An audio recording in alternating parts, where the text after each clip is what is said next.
গাদা সোহান পাহা কোনে রে গাদা আশেক তো তাড়াতাড়ি এই যে বাহ আমার জন্য তো টুপি এনে দিছিল, আমি খুব খুশি আছি।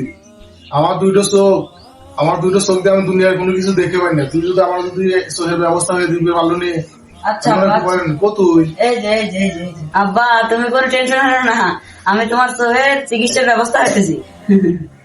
আচ্ছা বাপ, আমার আবার ভয় হয়, তুই পাগল মানুষ, দুনিয়ার মানুষ তো ভালো না।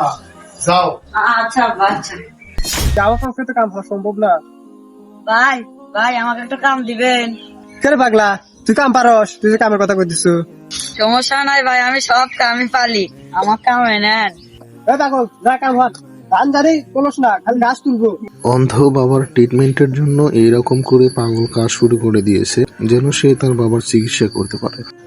দেখতে থাকুন পরবর্তীতে কি হয়। বন্ধুরা জলদি চ্যানেলটা সাবস্ক্রাইব করো।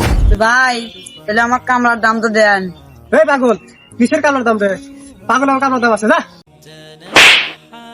পাগল ছেলে তার অন্ধ বাবার জন্য কিভাবে টাকা ইনকাম করবে, পাগল ছেলে কি পারবে তার অন্ধ বাবার ট্রিটমেন্টের জন্য টাকা জোগাড় করতে, এবং দ্বিতীয় পার্ট দেখতে কমেন্টে লিখুন পার্ট 2।